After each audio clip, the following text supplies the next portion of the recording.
This is Inside Geneva. I'm your host, Imogen Folks, and this is a production from Swissinfo, the international public media company of Switzerland. In today's programme, we can't just say do it because it's a human right, do it because it's in a treaty. We have to show, do it, and this is how it'll make your society better and stronger. If Europe doesn't get this right, I can guarantee you it will not be good for Europe because it will be worse in the rest of the world as well. So it's a vicious spiral. For many, too many, the human rights, it's a little bit of an afterthought, in our policies. It's to feel a little bit good about ourselves. Inside Europe, there are constant violations of human rights. So I don't agree with the narrative Europe is a human rights champion. I've been in the work of human rights my whole adult life. I've never seen it more precarious. I've lived through horrors. So I've seen the worst a human can do to a human, but I haven't seen the challenging to the system and the extent to which the challenging is coming into the mainstream respectable centre. That is the case, I'd say almost, in recent months, never mind years. hello and welcome again to Inside Geneva. I'm Imogen Folks. Today, as you may have guessed from our introduction, we're focusing on current challenges to human rights and to international law. And today, we're not actually in Geneva, but in another city in Europe well known for its focus on exactly those two things. We're here in Strasbourg, home to the Council of Europe. The fighting has stopped, but the dangers have not. If we are to form the United States of Europe, or whatever name it may take, we must begin now. And the first practical step would be to form a Council of Europe. Now, just for those who sometimes get a bit confused about all the Euro terminology, the Council of Europe is not the European Union. In fact, it's a much older institution, founded in 1949, with the aim of creating a peaceful, rights-respecting Europe in the wake of the terrible bloodshed of the Second World War. Mr. Bevin presided over the conference at St. James's Palace held for the establishment of a Council of Europe. This statute undoubtedly marks a real advance towards European unity and augurs well for the future. The Council has 46 member states and is currently celebrating not just its 75th anniversary, but the 25th anniversary of one of its key officials, the Council of Europe Commissioner for Human Rights. My name is Michael O'Flaherty and I'm the Commissioner for Human Rights at the Council of Europe. So my first stop in Strasbourg was with the current holder of that position, Michael O'Flaherty. And my first question, with wars in Ukraine and the Middle East, a possibly turbulent few years ahead in the United States, and the apparent growing popularity of opinions in Europe itself that question our fundamental rights, around immigration, for example, what is there to celebrate? We don't have much to celebrate. We're at a precarious time for human rights. Not only are the violations deplorable in so many different places, but there's a repudiation of rights today. There's an increasing willingness, even in this, let's call it the respectable political space, to say if this human rights gets in my way, it has to get out of my way. This is very worrying. We're at an inflection moment where the very future of the system is at stake. That's not to say we haven't had some astonishing achievements. The extent to which we have embedded standards of human rights through treaties, built institutions to support and uphold them, and increasingly that we see a kind of an architecture for human rights protection at the national level. This is very, very precious, but it's also very fragile. There's a certain amount of cynicism that I encounter among countries from the global south about what they see as double standards. Yeah. And I think the two that are featuring always in conversations now are Ukraine and Russia's violations there, which have been talked about a great deal, and then what's happening in the Middle East. No, I agree with you about the problem that double standards is creating in terms of belief in, willingness to commit to the human rights system. But we've always had double standards. 25 years ago, I was running the UN Human Rights Programme in Sierra Leone. every night I would put on BBC World Service, I would only ever hear about one conflict, the one in Kosovo. It so upset me, it so upset my colleagues, it so upset the half of that country that would listen in to the World Service in the evening. My point here is that it's always been a problem.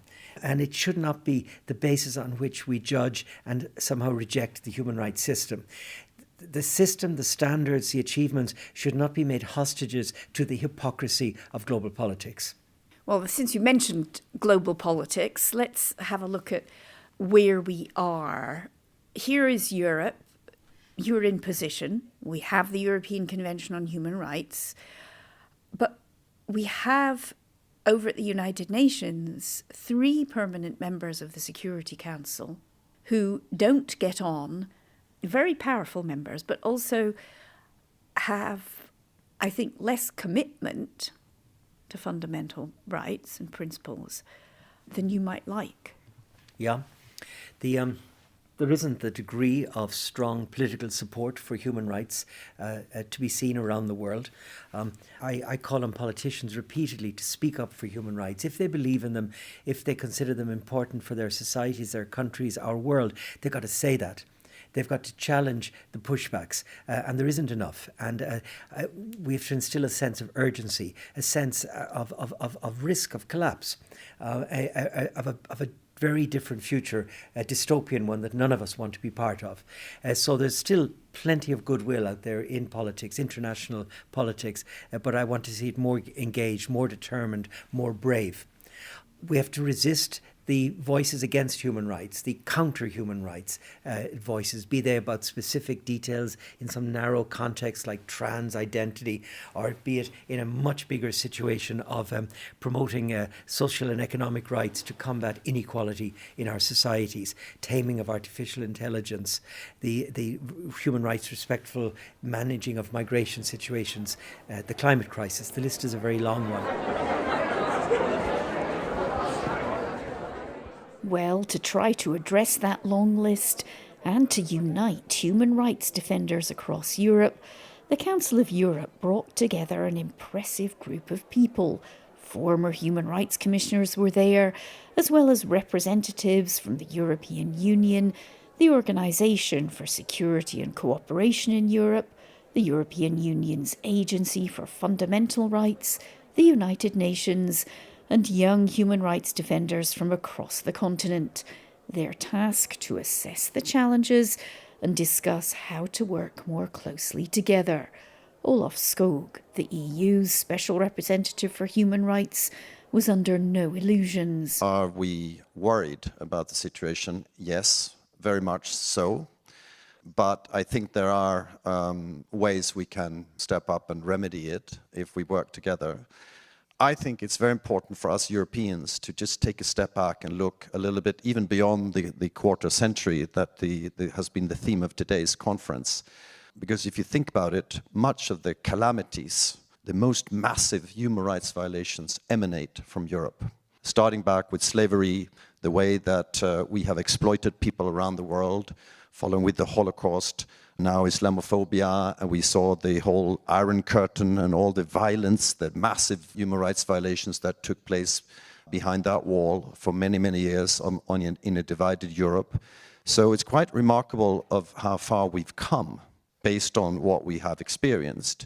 But that experience, I think, is also the root, the origin of the human rights agenda in a way.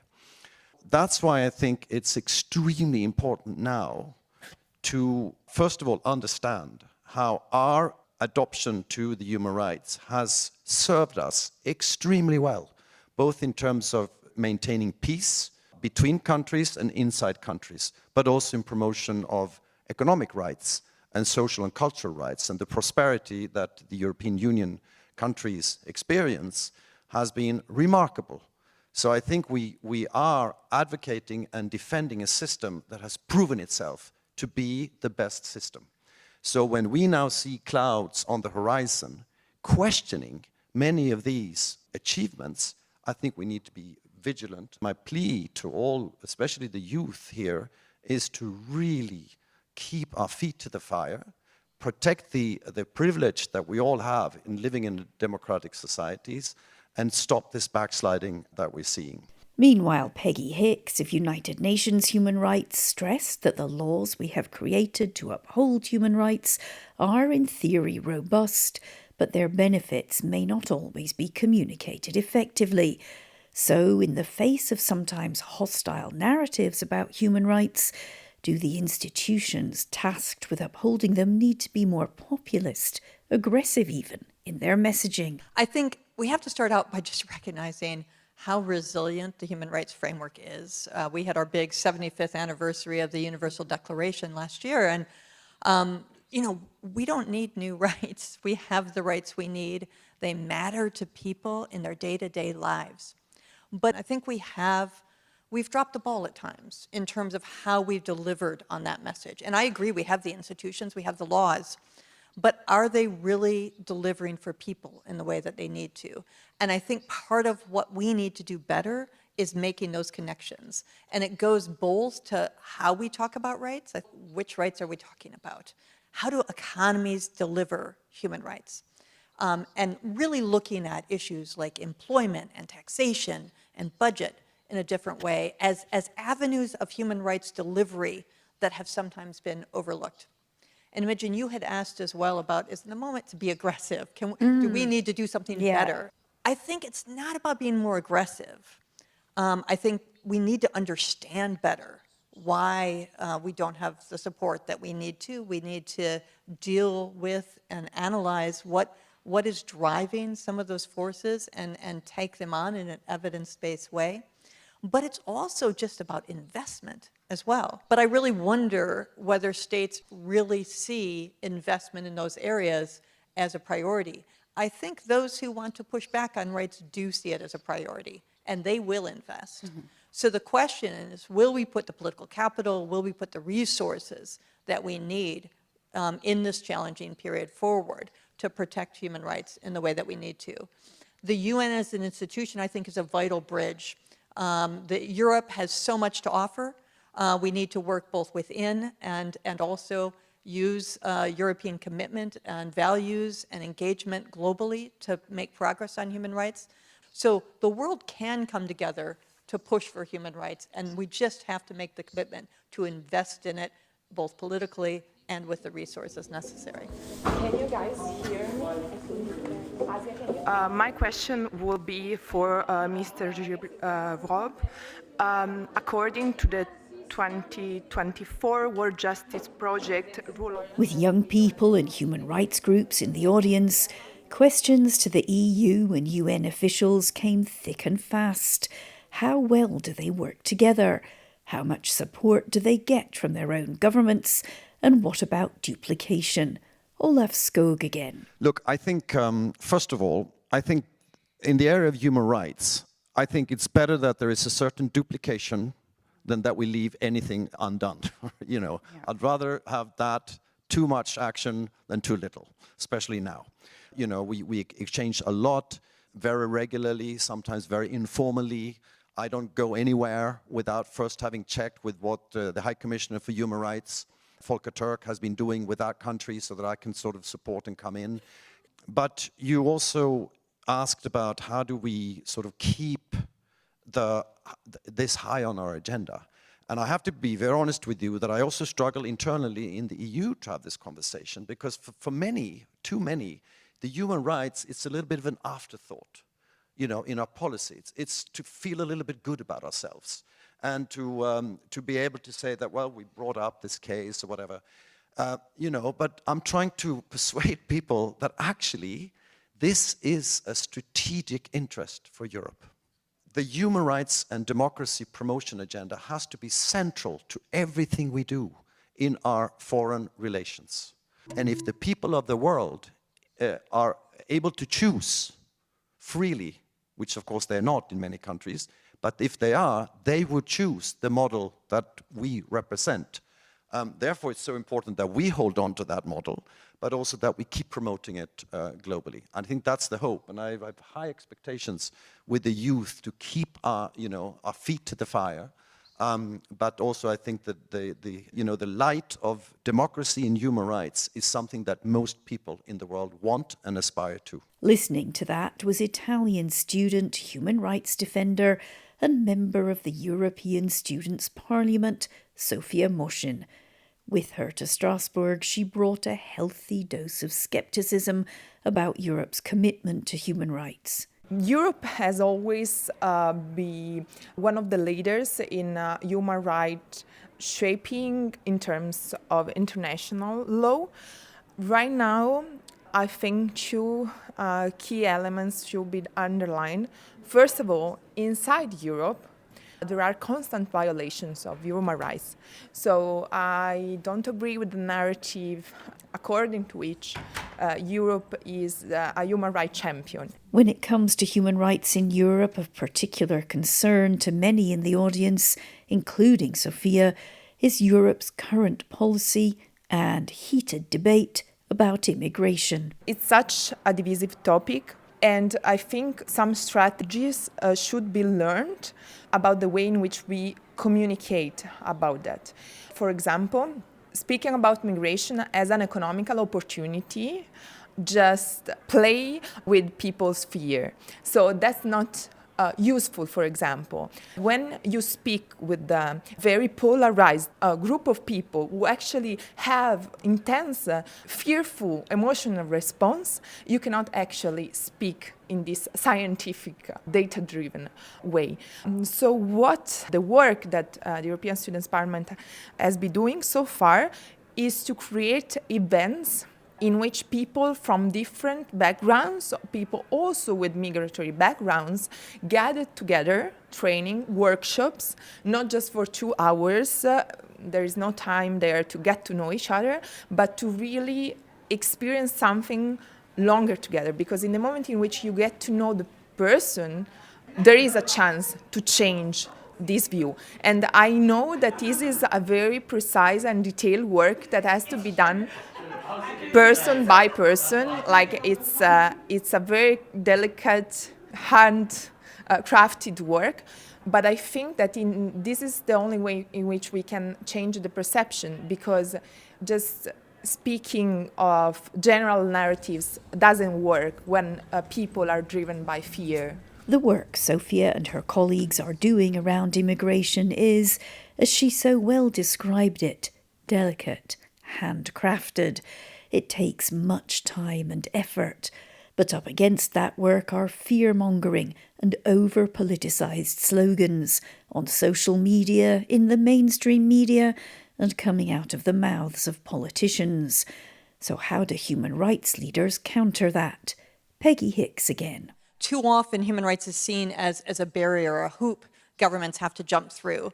One of the things we're really stressing now is human rights as a tool. This is something that can be useful to governments in delivering better results across their agendas. And we have proof of that being the case, that if human rights are not taken into account, the results are unstable and unsuccessful in many senses. So we need to be able to deliver that message. Because if Europe doesn't get this right, I can guarantee you it will not be good for Europe, because it will be worse in the rest of the world as well. So it's a vicious spiral that will happen if not more isn't done. Michael alluded to Eleanor Roosevelt's quote about human rights happening in the small places close to home.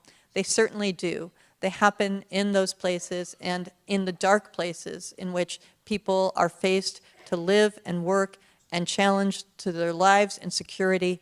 And those are people that we also need to protect. And we need to find a better way to have that conversation where migration is not instrumentalized and used as a tool to allow leaders to be elected who ultimately will not just bring in bad policies on migration, but will also have a negative impact across the human rights agenda as a whole. So just a plea to everyone to come together, think much more deeply about how we can address the issue of migration in a way that's human rights respecting.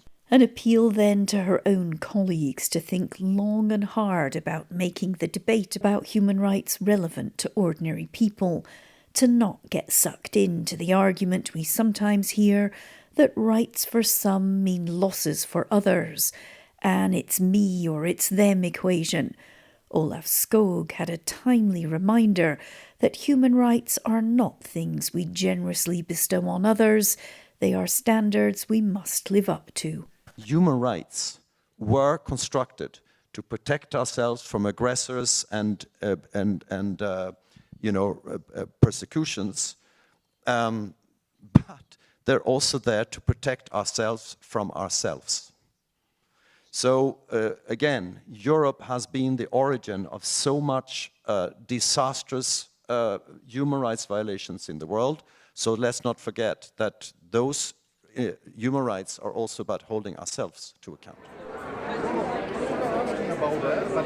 At the end of that discussion, I went to find Sophia again. What did she think about what she'd heard? I was surprised to discover that however dismaying the global upheaval is for young people, whether it's war, climate change, or repression of free speech, she also believes it can motivate them to work, as she does, for something better. Right now, for the last 5 years at least, there has been this shaking, at least on the surface, on human being conscience about the need to protect human rights. With these conflicts, I think people who have never experienced war before kind of woke up, at least on the surface, to understand that human rights protection is and should be an ongoing process, a constant process, and it's not something that should be ended just because we were living in a small bubble of peace. That's not anymore the case, and we should address that. And I think right now, young people who are living those conflicts and those global earthquakes at a very young age, they can be, for real, the motor of action to push more for the respect of human rights inside and outside the European continent. As the ink dries upon the signatures of the 10 ministers, a centuries-old dream is fulfilled. This lays the foundations of something new in European life. It is an epoch-making event, for the Parliament of Europe can open an age of hope and reason in the history of the world. Let's remember then where we started this episode of Inside Geneva. The Council of Europe was created out of the horrors of the Second World War, to be an institution to make sure those horrors never happened again. The Universal Declaration of Human Rights was created around the same time for similar reasons. So too was the Fourth Geneva Convention.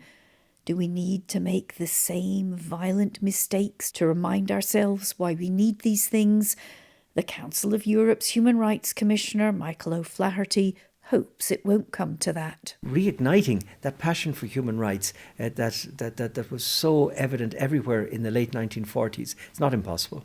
I think we can hold the line. We can hold the line. We're going to have a rocky few years, but with vigilance and with a sense of what could be lost, and with a refusal to yield, we can achieve a lot. By the way, another dimension is that we have to do a better job of making the business case for what we're demanding. Mm-hmm. We can't just say, do it because it's a human right, do it because it's in a treaty. We have to show, do it, and this is how it'll make your society better and stronger. That's the way I talk to governments about the way we securitize our borders. I say, if you have a humane reception policy at your border, you genuinely consider asylum claims, you'll actually have more secure borders. You won't have crazy smugglers doing horrific things. And there's many other ways in which you can make these kind of cases. You said you thought Europe was strong and could hold the line, but what do you mean? Do you mean protecting rights inside the Council of Europe members? I mean, I agree with the hypothetical. Come February, March next year, say we see continued Russian indiscriminate bombardment of civilians and civilian infrastructure. We see mass deportations in the United States, people being rounded up. This is what's being discussed. In China, we see continued repression of human rights defenders, as we've seen in the last few days. What can Europe do about that? I mean, I was in the States just 10 days ago. It's really not interested in what Europe's got to say. Well, the first responsibility in Europe, and my job, is to work in support of respect for the human rights of the people who are here.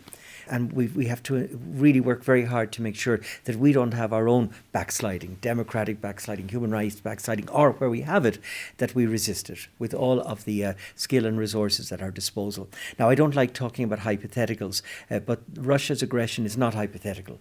The Russian aggression is a war on all of us, not just on Ukraine. I'm not a military guy. I'm in no position to predict what the military outcomes are going to be in the next year or whatever. I don't have that knowledge, but I do know what we're resisting. We're resisting an attempt to destroy our values, the careful, precious investment in decency in our societies that I think is a feature of Europe. We're not perfect, make plenty of mistakes, but these are part of the fundamentals on the continent. How worried are you? I mean, does it keep you awake at night that we are actually at risk of throwing that all away? Yes, of course it does. I've been in the work of human rights my whole adult life. I've never seen it more precarious. I've lived through horrors. I've mentioned Sierra Leone. I've lived through the war in Bosnia-Herzegovina. So I've seen the worst a human can do to a human. But I haven't seen the challenging to the system and the extent to which the challenging is coming into the mainstream respectable centre that is the case, I would say almost, in recent months, never mind years. But I'm not going to accept defeatism. I think of Stéphane Hessel, the great French polemicist who died a few years ago, who wrote that wonderful book, Indignez-vous, Get Furious. And that's what we need to do now, not throw in the towel, not surrender. Get indignant, get furious, and fight back to save this astonishing achievement.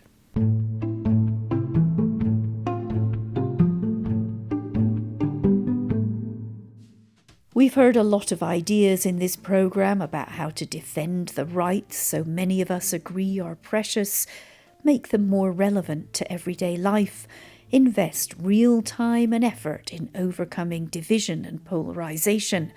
Here in Europe, remember our cruel past and how we have tried to overcome it. And that last point from Michael O'Flaherty, which really made an impression on me, get angry. Get furious and get out there and defend human rights for ourselves and for others.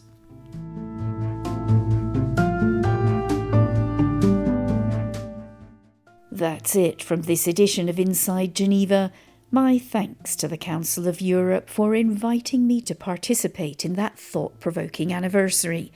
Next time, it's that time of year again.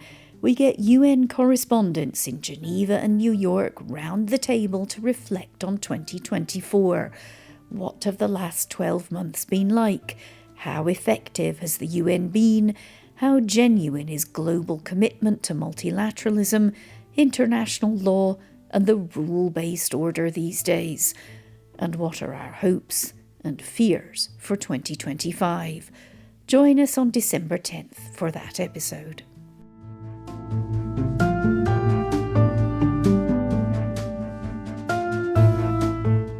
A reminder, you've been listening to Inside Geneva, a Swiss Info production.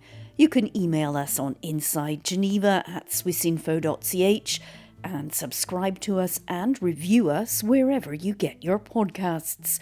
Check out our previous episodes, how the International Red Cross unites prisoners of war with their families, or why survivors of human rights violations turn to the UN in Geneva for justice.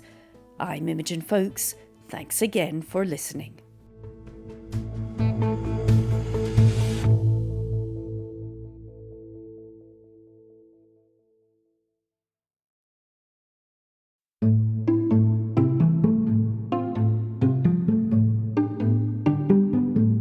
If you enjoyed this episode of Inside Geneva, do take a listen to another of our most popular episodes, Aid Organizations and Racism. We are an incredibly diverse organization, as are most humanitarian organizations today. It has become a lot richer. It has become a lot closer to the beneficiaries.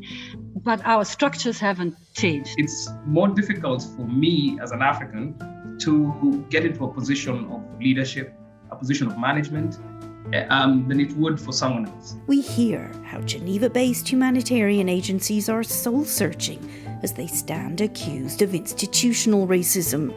What's behind the accusations and how are they being addressed?